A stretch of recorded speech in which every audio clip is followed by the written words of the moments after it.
лицето на другата.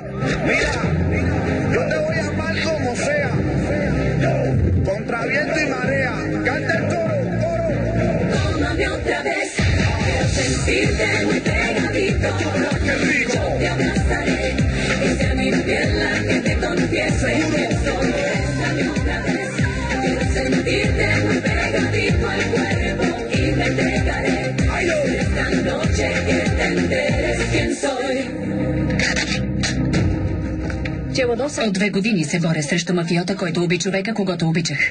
Ще го накарам да си плати. Трябва да разбера, дали проклетият полицай има нещо общо с Аналия. Разбираш ли? Дали познавам жената, която е със съпруга ми? Братовчетка ми, Сара. Не искам повече да бъдеш с Мариана. Дъщеря ми, бракът ми, всичко приключи. Всичко, кълна се, искам да умра. Чувствам, че ще умра. Ако можех, бих убила глупавата си братовчетка. За Бога, Сара, май говориш сериозно. Ако всичко е просто авантюра. Току-що подписа смъртната си присъда, братовчетке. Мислиш, че можеш да ме излъжеш? Не се е родил още човека, който ще измами Рики Монтана. Даниел, знам всичко. Какво знаеш? За връзката ти с Сара. Ще свършиш една работа за мен. Има една жена. Мариана Монтиел. Ще я убиеш. Ако на този свят има справедливост, кълна се, ще ми платите за всичко, което сторихте. Коя си ти? Коя си? Побързай, хайде, лоши хора ни преследват. Побързай, тръгвай, по-бързо. Не ме интересува. Вървете всички под дяволите.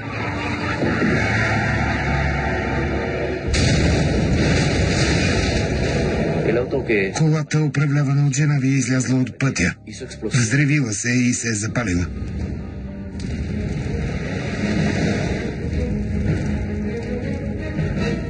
Роберто, почакай.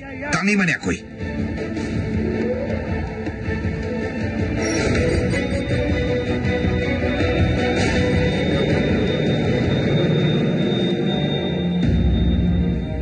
Защо?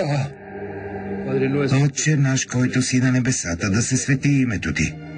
Да дойде царството ти, да бъде волята ти, както на небето, така и на земята. Трябват наш насъщни, който ни даде вчера. Изглежда нашата скъпа пациентка си има име. Аналия.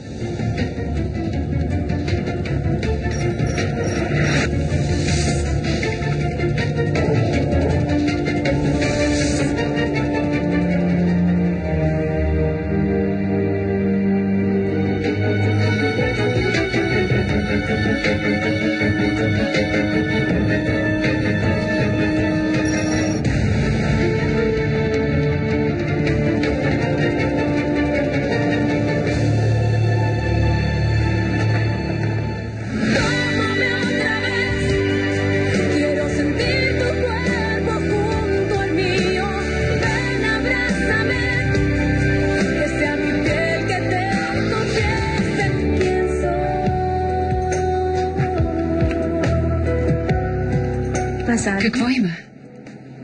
Защо ме гледате така? Стори ми се, че няма значение. Водата в такава горещина е добре да се пие вода.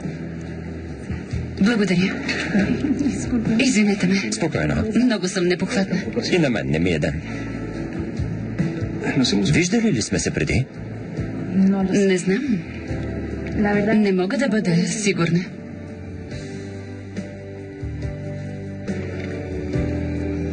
Съдружник съм тук в клуба. Може би сме се виждали преди. Не, за първи път идвам тук. Извинете, нямам търпение да се попека на слънце. Да, разбира се. Благодаря. Приятно ми е. Казвам се Даниел. Аз съм Ана.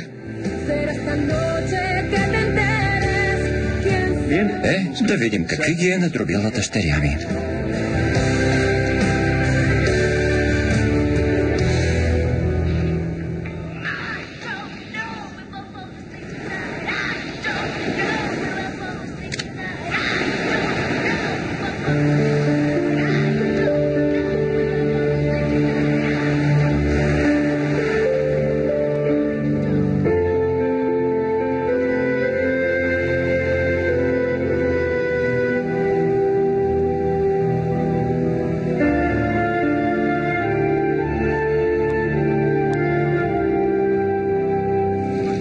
Току-що прочетох.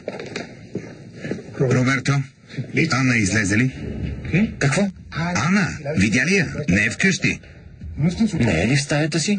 Може би чете стихове в градината, често го прави. Няма я. Познавам добре къщата и щом казвам, че я няма, значи я няма.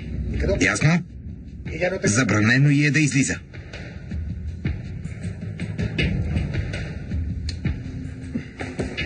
Извинявай. Не биваше да ти говоря така. Не се притеснявайте, докторе. Няма проблем. Ще обиколя, сигурно е някъде тук. Има и друго. Оставих на масата визитката на клуба, а сега я няма. Ще проверя дали мотор е отвън. Мислиш ли, че е отишла на плажа? Сигурен съм, че е там. Хиляди пъти казах да не излиза. Животът ти все още е в опасност. Но не. Не слуша. И това е. Изкарай колата и да я потърсим. Да, докторе.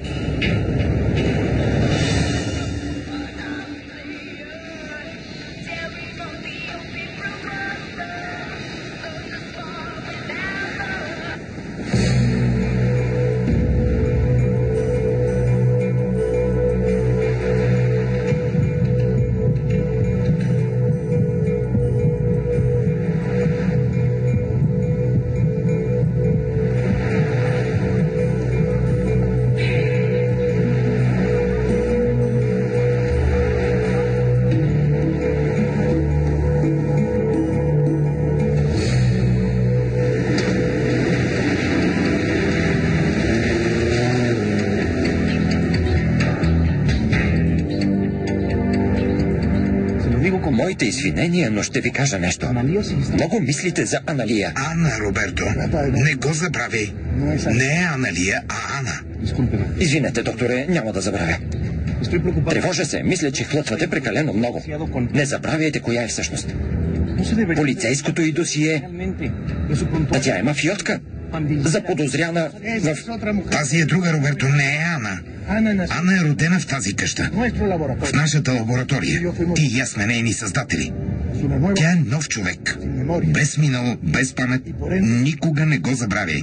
Не е нов човек, докторе. Ана загуби паметта си, но не е светът, в който е вършила злини. Затова я пазим толкова. Да идем в клуба, Роберто. Сигурен съм, че е там.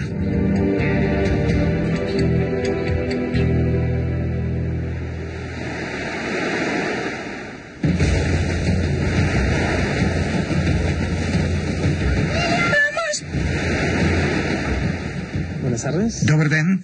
Ще поръчате ли нещо? Мога да ви препоръчам невероятни коктейли. Много мило, благодаря, но предпочитам да пия вода.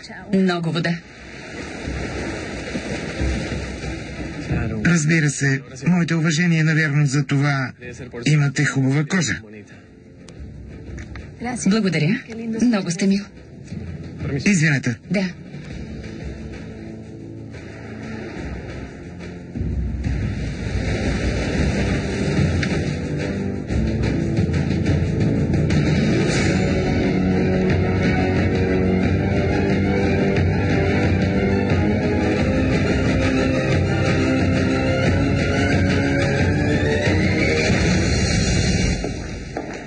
Даниел?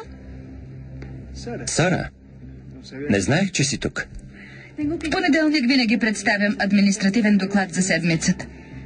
Наруших законите на живота и смесих работата с удоволствието. Не си идвал в компанията. Чета докладите ти, но само това. Отдалечих се малко от първоизвора, знам. От всичко. И всички. Защо не пинем нещо?